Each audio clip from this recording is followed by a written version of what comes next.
कैसे हो आप लोग? मैं आपका अपना भाई वापस से आ गया हूं आपके अपने YouTube channel AR Tutors Point पर। हाँ तो बालको, हमने स्टार्ट किया था लास्ट क्लास में एडमिशन ऑफ अ पार्टनर, उसी को हम कंटिन्यू कर रहे हैं और थोड़ा और कंसेप्ट बिल्डिंग पे ध्यान दे रहे हैं। फिर अगली क्लास से हम अपने करेंगे प्रैक्टिकल्स को स्टार्ट। तो स्टार्ट करते हैं आज की क्लास। जल्दी से अपना फोन DND मोड पे लगाओ और अपनी कमर सीधी करो, रजाई गद्दे से बाहर आते हुए, और स्टार्ट करो। तो देखो जी, आज की क्लास में एक काफी सिंपल और बहुत ही इंपॉर्टेंट टॉपिक हम स्टार्ट कर रहे हैं, जिसका नाम है रिवैल्यूएशन अकाउंट। बड़ा छोटा सा प्यारा सा अकाउंट है, आप लोगों को अच्छे से आता भी होगा। थोड़ा सा एक बार मेरे साथ भी पढ़ लो, एक बार दोबारा समझ लो, जल्दी से रिकॉल हो जाएगा। तो रिवैल्यूएशन अकाउंट कैसा अकाउंट होता है? एक छोटा सा प्यारा सा अकाउंट होता है जहां पे हम सारे एसेट्स और लायबिलिटीज के फायदे नुकसान को लिखते हैं। हम और कुछ नहीं लिखते, केवल क्या लिखते हैं? फायदे और नुकसान को। अगर मैं बात करूं, थोड़ा सा कंसेप्ट पे जाऊं, इसको हम प्यार से P&L एडजस्टमेंट अकाउंट भी कहते हैं, और ये नॉमिनल अकाउंट है। नॉमिनल माने खर्चे और कमाई का अकाउंट है। तो इसको बनाते क्यों है और इसके अंदर क्या आता है उसको ध्यान देना। इसको बनाने का सोल पर्पस क्या है? जब भी नया पार्टनर एडमिट हो रहा है तो हम चाहते हैं हमारे जितने भी एसेट्स और लायबिलिटीज हैं वो आज की वैल्यू पे आ जाए, क्योंकि हम पुरानी वैल्यू के हिसाब से थोड़ी नए पार्टनर को एडमिट करेंगे। अरे एक बिल्डिंग जो मैंने अपना 10 लाख रुपए की खरीदी थी आज से 10 साल पहले, आज अगर उसकी वैल्यू 50 लाख हो गई तो मैं 10 लाख के अकॉर्डिंग थोड़ी उससे पैसा मंगवाऊंगा, 50 लाख के अकॉर्डिंग मंगवाऊंगा ना पैसा। तो इसलिए जब भी नया पार्टनर एडमिट होता है, या आने वाली क्लासेस में हम पढ़ेंगे रिटायर होता है, डेथ हो जाती है, सभी केसेस में जब भी PSR में चेंज आ रहा है, सभी केसेस में रिवैल्यूएशन अकाउंट बनता है, और ये बहुत इंपॉर्टेंट रहता है। आई होप यहां तक समझ में आया। तो रिवैल्यूएशन अकाउंट में हम करते क्या है? हम यहाँ पे सारे फायदे नुकसान लिखते हैं। अभी हमने देखा ये कौन सा अकाउंट? नॉमिनल। नॉमिनल माने debit all expense and losses, सारे खर्चे और नुकसान को इधर लिख दो। Credit all income and gain, सारे फायदे नुकसान को इधर लिख दो। तो ये हमारा सिंपल सा अकाउंट, जहां पे हम सारे खर्चे कमाई लिख रहे हैं और सारे नुकसान फायदे, मतलब खर्चे कमाई के साथ सब कुछ लिख रहे हैं, नुकसान फायदा सब कुछ। लेकिन ध्यान देना, क्या लिख रहे हैं? नुकसान या फायदा। भैया समझ नहीं आया? अरे बालक, अगर तुमने 1 लाख का एसेट खरीदा तो वहां पे फायदा नुकसान कुछ नहीं है, तुमने परचेज करी तो वो आएगा ही नहीं। इसी प्रकार तुम्हारे पास एक पैनल है, जैसे हम पढ़ा रहे, ये पैनल है, ये पैनल उठाया 1 लाख रुपए का, मैंने बेच दिया, और इसकी वैल्यू मेरी बुक्स में 1 लाख रुपए है, बेचा भी 1 लाख में, वैल्यू भी 1 लाख में। तो ना तो मुझे फायदा हुआ ना मुझे कोई लॉस हुआ, तो क्या वो रिवैल्यूएशन में आएगा? जी नहीं। लेकिन अगर 1 लाख रुपए का पैनल मैंने 1,20,000 में बेच दिया तो मेरा 20,000 का फायदा हो गया, वो यहां पर आ जाएगा 20,000। और अगर मैंने 70,000 में बेचा तो मेरा 30 का हो गया नुकसान, तो वो आ जाएगा इस साइड। तो बस हमें ये चीज करनी है। भैया जब हमने 1 लाख का 1 लाख में बेचा तो भी तो हमारा फायदा हुआ। अरे नहीं हुआ, 1 लाख की चीज 1 लाख में बिक गई, तो फायदा नुकसान कैसे हुआ? ट्रांजेक्शन हुई है लेकिन फायदा नुकसान नहीं हुआ। अगर वो ज्यादा में बिकेगी तो फायदा, कम में बिकेगी तो नुकसान। तो उन्हीं चीजों को ध्यान रखते हुए हमारे यहाँ पे क्या आता है? अगर एसेट की वैल्यू डिक्रीज हो जाए तो एक नुकसान है, इसलिए डेबिट। लायबिलिटी की वैल्यू इंक्रीज हो जाए, अगेन नुकसान है, इसलिए डेबिट। कोई अनरिकॉर्डेड लायबिलिटी अब हम लिखेंगे तो अगेन हमारी लायबिलिटी बढ़ रही है, नुकसान है, इसलिए डेबिट। एंड अगर एसेट बढ़ता है तो फायदा है, क्रेडिट। लायबिलिटी घटती है, अगेन फायदा है, क्रेडिट। अनरिकॉर्डेड एसेट, कोई एसेट जो पहले बुक्स में रिकॉर्डेड नहीं था अब रिकॉर्ड कर रहे हैं, फायदा है तो क्रेडिट। तो ये सारी चीजें लिखते हैं। एट लास्ट मेरा बैलेंस या तो यहां बचेगा या यहां। इस साइड बचता है तो हम उसे क्या बोलते हैं? प्रॉफिट। इस साइड बचता है तो हम उसे बोलते हैं लॉस। That's it.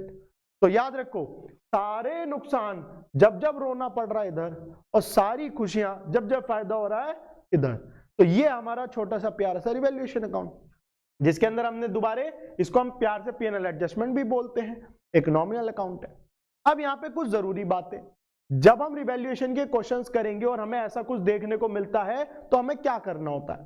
तो अगर हमें लिखा आए 2, तो 2 का माने होता है तक। तक में लेते हैं हम डिफरेंस अमाउंट। भैया मतलब, अरे सीधी सी बात, फर्नीचर है मेरा 1 लाख रुपए का, फर्नीचर है मेरा 1 लाख रुपए का। क्वेश्चन कहता furniture to be revalued to 1,20,000। Question ने कहा फर्नीचर 1 लाख रुपए का, उसको रिवैल्यू कर दो 1,20,000 तक। तो इसका मतलब मेरा फर्नीचर बढ़ गया। कितने से? 20,000 रुपए से। तो 2 के अकॉर्डिंग मेरा फायदा कितना हुआ? 20,000। लेकिन अगर मैं इस 2 की जगह पे यहां पे लगा दूं बाय, अब 2 की जगह मैंने लगा दिया बाय, तो बाय का मतलब क्या होता है? से। तो यहां पे हम डायरेक्ट अमाउंट ले लेंगे। यानी कि अगर क्वेश्चन कहता मेरा फर्नीचर 1 लाख का और फर्नीचर की वैल्यू बढ़ गई 1,20,000 से, तो इसका मतलब मेरा फायदा कितना हो गया? 1,20,000 का। यहां पे फायदा हुआ था 20,000 का, यहां फायदा हो गया 1,20,000 का। पहले वाले के अकॉर्डिंग मेरी बुक वैल्यू कितनी आएगी? 1,20,000। मेरा फर्नीचर 1 लाख का था, 20,000 रुपए से बढ़ गया, तो आज कितना हो गया? 1,20,000 का।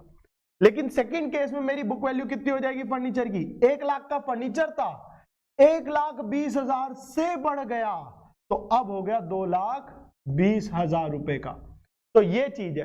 तो 2 के अंदर हम क्या लेते हैं? डिफरेंस। बाय के अंदर हम डायरेक्ट अमाउंट लिख देते हैं। आई होप यहां तक समझ में आया। हम क्वेश्चंस भी करेंगे और क्लैरिटी आती जाएगी, लेकिन एक बेस तो बनाओ। इसी प्रकार अगर आपको अंडर वैल्यूड परसेंटेज दे दे या ओवर वैल्यूड परसेंटेज दे दे, तो यहां पे आपका एक फॉर्मूला रहता है, उस फॉर्मूले को याद कर लेना। वो फॉर्मूला क्या है? Amount divided by 100 plus percentage, ठीक है, मल्टीप्लाइड बाय 100। इससे हमारी नई वैल्यू आ जाएगी। अंडर वैल्यूड में फॉर्मूला क्या हो जाता है? Amount divided by 100 minus percentage multiplied by 100। तो ये दो चीजें हैं जो और आपको याद रखनी है। ये छोटा सा फॉर्मूला है, अपनी नोटबुक निकालो, जरूरी बात करते हुए लिख लो, बेहद जरूरी बात है, ये बेहद इंपॉर्टेंट चीज है। तो ये हमारा कुछ कंसेप्ट है, जब हम क्वेश्चंस करेंगे तो साथ साथ दोबारा रिकॉल दूंगा। आई होप यहां तक समझ में आया।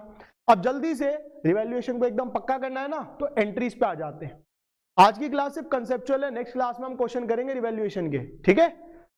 तो देखो जी, तो रिवैल्यूएशन की एंट्रीज क्या है? सिंपल सी भाई, क्या होता है मैंने क्या बताया? रिवैल्यूएशन में जब भी खर्चा नुकसान लिखोगे रिवैल्यूएशन डेबिट, तो रिवैल्यूएशन अकाउंट डेबिट। और देखो ये सारे नुकसान, एसेट का गिरना, लायबिलिटी का बढ़ना, अनरिकॉर्डेड लायबिलिटी का आना, या और भी कोई नुकसान हो जाए, तो यानी कि जब भी हम रोएंगे, जब भी हम रोएंगे तो क्या हो जाएगा? हमारा रिवैल्यूएशन डेबिट हो जाएगा।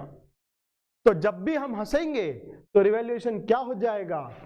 क्रेडिट हो जाएगा। जब भी हम हंसेंगे तो रिवैल्यूएशन क्या हो जाएगा? क्रेडिट। एसेट का बढ़ना, लायबिलिटी का घटना, अनरिकॉर्डेड एसेट का आना, या और भी कोई फायदा नुकसान, सिंपल। तो all the income debited to revaluation account. और एट द एंड, अब जब मैं रिवैल्यूएशन की एंट्रीज की बात कर रहा हूं, तो मैंने फायदे नुकसान तो लिख दिए, प्रॉफिट लॉस की एंट्री भी तो करूंगा। तो प्रॉफिट लॉस की एंट्री क्या होती है? Simple, revaluation debited to partners capital या करंट। कब? जब प्रॉफिट है। लॉस में एंट्री उल्टी हो जाएगी, तो हमारा एंट्री आ जाएगी पार्टनर कैपिटल टू रिवैल्यूएशन। भैया हम ये एंट्री है ना भूल जाते हैं कि ये क्या होनी है, कौन सी प्रॉफिट में कौन सी लॉस में। अरे मुन्ना बालक, बहुत सिंपल चीज है। क्या है? पार्टनर कैपिटल या करंट में फायदा आता है तो वो क्या होता है? क्रेडिट हो जाता है। जब भी पार्टनर का कैपिटल या करंट में कोई भी फायदा लिखोगे वो क्या होगा? क्रेडिट। तो यानी कि जब भी मैं प्रॉफिट दूंगा उनको, वो हो जाएंगे क्रेडिट, तो रिवैल्यूएशन क्या हो जाएगा? डेबिट। इसी तरह जब भी मैं लॉस दूंगा उनको, तो वो हो जाएंगे डेबिट, तो रिवैल्यूएशन क्या हो जाएगा? क्रेडिट। तो ये सिंपल सा केस है। आई होप यहां तक समझ में आया हो। तो ये था हमारा रिवैल्यूएशन का बेसिक कंसेप्ट। अब इसके अंदर है ना, कभी कभी 1 मार्कर्स में या बड़े क्वेश्चन में भी एक छोटा सा हिस्सा बन के आ जाता है अगला टॉपिक। तो उस टॉपिक पे आते हैं। उस टॉपिक का नाम है revaluation of assets and reassessment of liabilities using single adjustment entry. क्या यूज करते हुए? सिंगल एडजस्टमेंट एंट्री को। अब ये क्या कंसेप्ट है, कब यूज होता है, उसको ध्यान से समझना। देखो, this concept is applicable if revalued assets and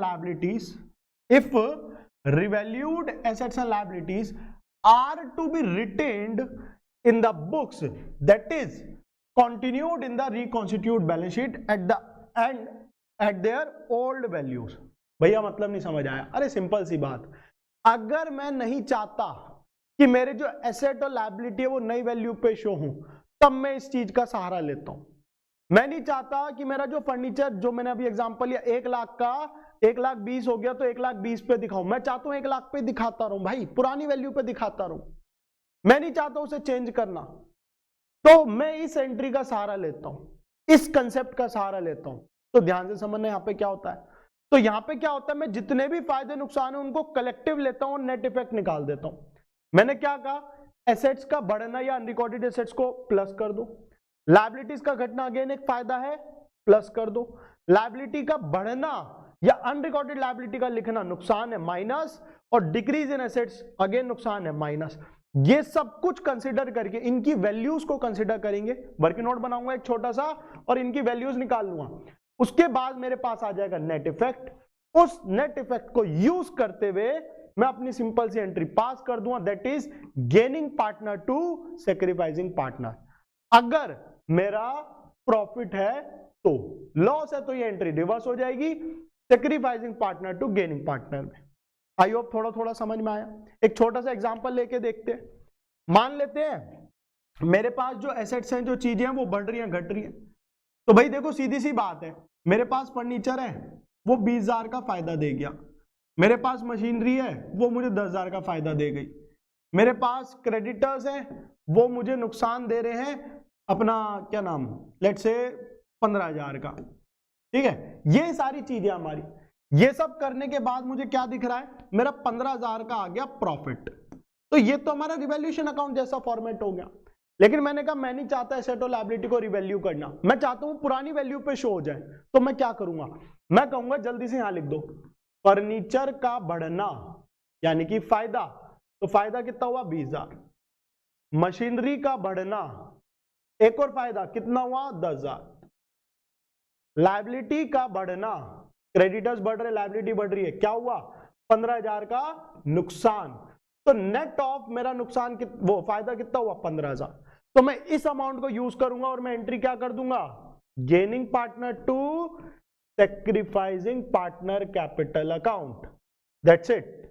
अगर ये लॉस आता तो एंट्री हो जाती रिवर्स, और ये जो अमाउंट है इसे मैं बांट दूंगा गेनिंग एंड सैक्रिफाइसिंग रेशियो के अंदर, दैट्स इट, और कुछ है ही नहीं। तो ये काफी इंपॉर्टेंट कंसेप्ट हो जाता है जिसके हम क्वेश्चंस करेंगे नो डाउट।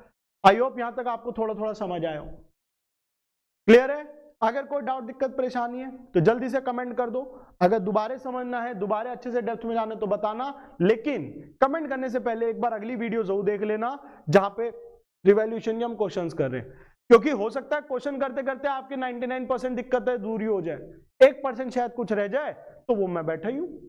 आई होप यहां तक कोई डाउट दिक्कत परेशानी नहीं है, अगर है तो बताइएगा, नहीं है तो मिलते हैं आप सभी से नेक्स्ट क्लास में। तब तक के लिए बाय बाय, जय हिंद।